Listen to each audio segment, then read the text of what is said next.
What is up, YouTube? Today I'm going to be doing a deck profile on my Altergeist deck. I know I posted this list a couple weeks ago, I believe, but I took my deck to, or I took Altergeist to one of my locals on last Saturday, and we had like over 30 people. I think we had like 32 people, and I went undefeated, X01. I got first place. My only draw was a really big misplay, which I'll mention later in the video. So yeah, without further ado, I'll get on my list. It's pretty standard for Altergeist. For the one-ofs, the one single faker, and the one conqueror. You play one multi-faker because that one, and then one conqueror just because you just want to search it. You don't really want to open it up. And then we have two Silquitos, standard. It's really weird opening this up, honestly.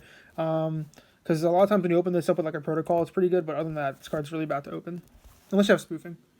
Then we play triple Meliseek, standard. Probably the best one for going second.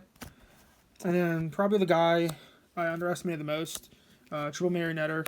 I always used to think this was just good to set the trap, but once I played this deck a lot and like got used to like how it's supposed to be played, using its second effect of tribute to especially someone from grave works really well because you're able to get two monsters out of it because you can get the multi-faker and then multi-faker gets a Meliseek, and then when you link for Hex to the Meliseek searches for another card, so it just it's really good, the second effect. So that's that. And then for hand traps, I just play triple Ash just for the monster side of the hand traps. And then for spells, we play triple Pot of Extravagance, just standard. And then we play two Duality just for more consistency and just conflict with Extravagance.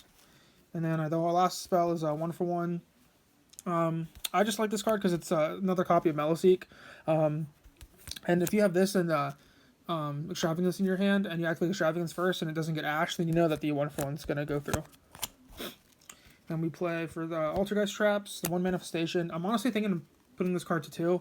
This card is just so good. Like every time I have it, and like it's like Twin Twisted or something or a Cosmic Cyclone, I actually feel like I'm going to lose that game because this is like your grind part of the deck because you're able to summon your multi-faker from grave. You can like recycle your Meliseeks. It's just such a good card, especially with Silquitos, which can add this back. So it's really good. And then we have the 2 protocol, really good for setting off the Marionetter turn 1 to have a disruption. And also the fact that your opponent can't negate your stuff. So the misplay I did against a shit-all player is he activated the new guy, the one that takes 2 different attributes to negate something, and he targeted my protocol. And I said that was fine because I didn't realize that protocol only stops cards, your Altergeist cards from being negated, just not just monsters. So he targeted that, and then like along the way, like I think a couple turns afterwards, we realized it, and then he targeted my anti-spell, which I had face up, and I should have I should not let that go and just activate like an impermanence or something to stop that. But and then later on in the duel, when I got rid of that monster, I didn't realize that it lingers, so my anti-spell was shut down the whole game. So I should have just like stopped the shit-all monster from activating with the impermanence, but I just didn't think it was worth it because I thought that it would just the effect would turn off once it leaves the field. That was kind of wordy, but hopefully you guys understood what I was talking about. And then triple spoofing, standard. This card's really good for like dodging effects and stuff. Like if you summon like Meliseek and you attack and they activate impermanence, you can like chain the spoofing, which is really good. And then we play triple evenly matched just to make your going second a little bit better, especially with like your Ash and your impermanence.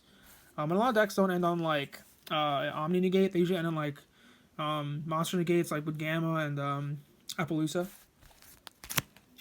And we play triple compulse. I think this is better than Crackdown because if you get Twin Twisted or something like that, you can at least like chain this. Like against Salamander, you can like chain this with a Rage. It's really good. And you can chain it to like Tornado Dragon.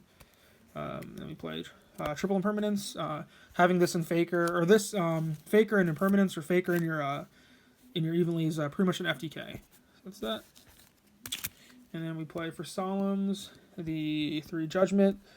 Standard just to stop your evenlies and your lightning storms, and then we play 2 strike, and then for the last floodgate is just the Imperial Order. Just so I feel like this is really good now, especially with Shadalls being like one of the best decks, just stopping the Shadall fusion. So that's the main deck. It's 40 cards, and then for side deck, the 1 Pangertops. I didn't side this at all because I played pretty much all meta, no like control decks. Triple Nibiru. This one in my first game against Salamangreat. Triple Mystic Mine. Didn't see it at all, but it's against like combo decks going second. And then 2 anti-spell. Shout out to Triff who signed one of them. This card came in clutch a lot against me, like the shit all matchup. And then we played 3 Get Out. I didn't activate this card once. I saw it a couple times, but my opponent just brought back his Construct from the grave, and in that case, it wasn't an extra deck monster, so I couldn't bounce it back. And then Heavy Storm Duster. This card didn't come in clutch at all because I don't play against any backer decks, so I don't know how that card would have been. But in theory, it's really good. So that's that. Sorry if the camera's a little shaky. My tripod's in a weird spot. For extra deck, the only card that actually matters is your Hexia. Shout out to DZ who signed my Hexia. Like playing this deck a lot, you understand like how valuable Hexia is. It's just so good at like if you can end your border like a Hexia and like a Faker and Silcoideus, it's really good because you can like because the only out to your field is pretty much like evenly your Lightning Storm. So having this to stop, that's really good, and it gets a search also. So like you can combo this really well with Manifestation because you contribute the monster that points to, and then just bring it back with Manifestation. And then we have 2 Prime Banshees. Just so you can have another name to link off away with if you use Multi-Faker. And then for the stuff to link away with the Meliseek, the 1 Almirage, and the triple Increbo. This card's really good against the Dino matchup because you're able to use its effect Engrave as a quick effect. Attribute the token they give you, so then you can target their stuff. And then I play 3 of the Nightmare just because I didn't know what else to play. I don't play Super Poly. And then Triple Burst. I had space, so. And then your 2 big Link 4s. So round 1 I faced Salad. 2-1 that. Round 2 was against Shadal. 2-1. Round 3 was against Dino. 2-1.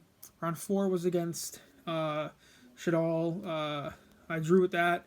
And then round 5 was against another Dino. 2-1 that. So all my games went into game 3, which is it's pretty good. I was able to like keep up with the meta. I might make some changes in the future. I have a case tournament coming up on Saturday, so I might take that to a case tournament. And then I'll probably post how I do in the next video. Let me know if you guys like Altergeist, because I'm not going to be posting too many videos of Altergeist if you guys don't like it. But if you guys do like my Altergeist list, just let me know and I'll post more. See you guys. Please comment, rate, and subscribe.